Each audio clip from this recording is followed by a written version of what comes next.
On the morning Daniel Carter left Brookfield University, the campus looked exactly the same as it had the day he arrived 4 years earlier. Students hurried across the lawn with backpacks and coffee cups. A group sat under the oak trees, laughing loudly about something that seemed very important at the time.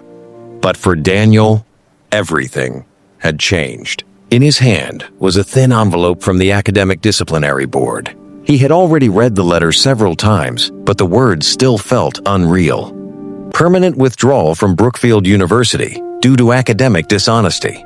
Daniel folded the letter slowly and slipped it back into his jacket pocket. The accusation had come from one man, Professor Andrew Whitaker, the man whose class Daniel had admired the most, the man who believed Daniel had cheated, and the man whose testimony had ended Daniel's college career. Daniel paused near the gate and looked back at the tall brick buildings. He had come here with dreams of graduating, making his parents proud, and building a future that looked bigger than the small town he grew up in. Now he was leaving with nothing, or at least, that's what it felt like. The trouble had started during a midterm exam in Professor Whitaker's economics class. The lecture hall held nearly 200 students. The room was silent, except for the scratching of pencils and the occasional cough. Daniel had been focused on a complicated question about market equilibrium when a shadow fell across his desk. "Mr. Carter," Professor Whitaker said sharply. Daniel looked up. "Yes, sir?" "Stand up." Several students glanced over. Daniel rose slowly, confused. Professor Whitaker bent down and picked up a small folded sheet of paper from the floor beside Daniel's chair. "What is this?" Daniel stared at it. I don't know." The professor unfolded it. Written on the page were formulas and key answers related to the exam. Whitaker's face hardened. "You expect me to believe this is not yours?" "It isn't," Daniel said quickly. "I didn't bring that. You're sitting right next to it." "But I didn't write it, sir." The professor's voice turned cold. "I've been teaching long enough to recognize cheating when I see it." The room had gone completely silent. "Collect your things," Whitaker said. "Your exam is finished." Daniel felt every pair of eyes in the room as he packed his bag. His heart pounded in his chest. "It's not mine," he whispered one last time. But the professor had already turned away. The disciplinary hearing took place 2 weeks later. Daniel tried to explain. "I swear I didn't cheat," he said. But the committee listened carefully to Professor Whitaker's statement. "Academic integrity is the foundation of this institution," Whitaker said. "If we ignore violations, we damage the credibility of every honest student." Those words carried weight. The decision came quickly. Daniel Carter was expelled. The first year afterward was the hardest year of Daniel's life. Back in his hometown in Ohio, he took whatever work he could find. He stocked shelves in a grocery store. He worked construction during the summer. Some nights he drove deliveries just to make enough money to help his parents with bills. People in town whispered, "Wasn't he the kid who got kicked out of college?" Daniel heard the rumors, but tried not to respond. Instead, he worked. Slowly, something inside him began to change. He stopped thinking about revenge. He stopped replaying the moment in the exam hall. Instead, he focused on what he could control. At night, after work, he began taking free online courses: finance, business, marketing. He read books constantly. He learned about entrepreneurship. 3 years later, Daniel started a small logistics company with a borrowed truck and a second-hand laptop. The business was small at first, just local deliveries. But Daniel worked relentlessly. He remembered what it felt like to lose everything, and he refused to waste the second chance life had given him.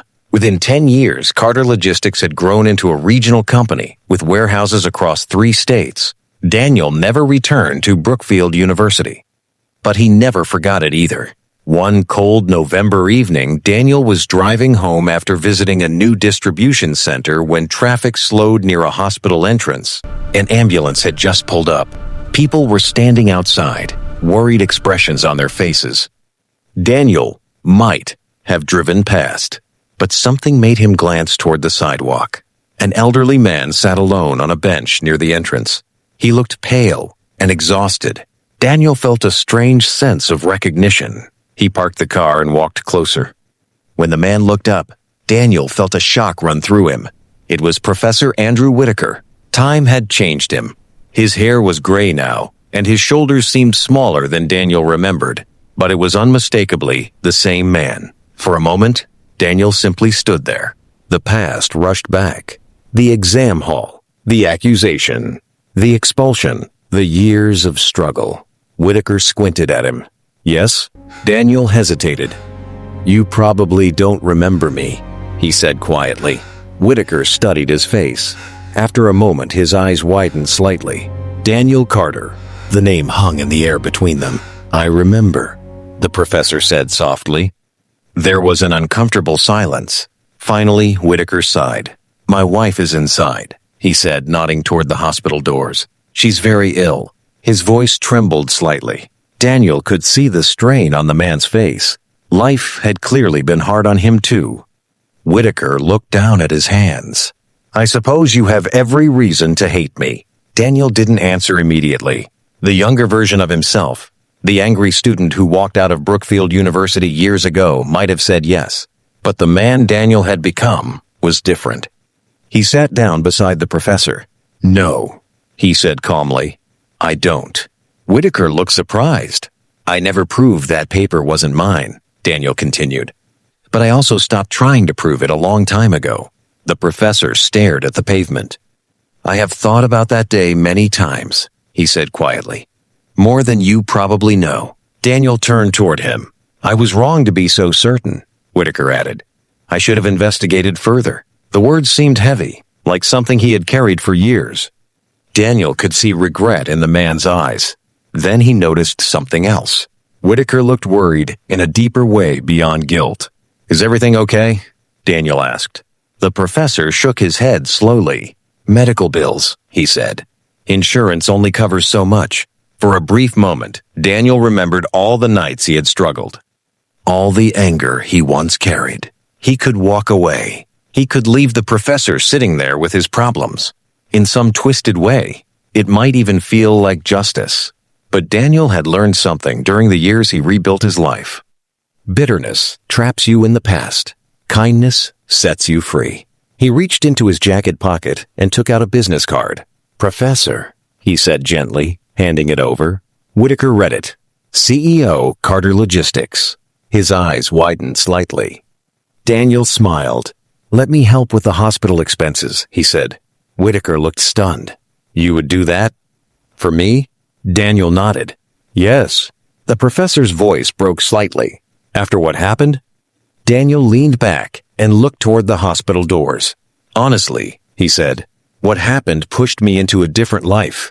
A harder road, maybe, but it also shaped who I became. He paused. And I like who I became. Whitaker's eyes filled with tears. Daniel stood and placed a reassuring hand on his shoulder. Take care of your wife, he said. As Daniel walked back to his car, the cold evening air felt lighter somehow. Years ago, he had left Brookfield University feeling like his future had been stolen.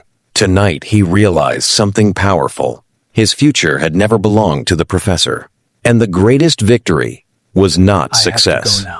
It was the freedom to answer injustice with kindness.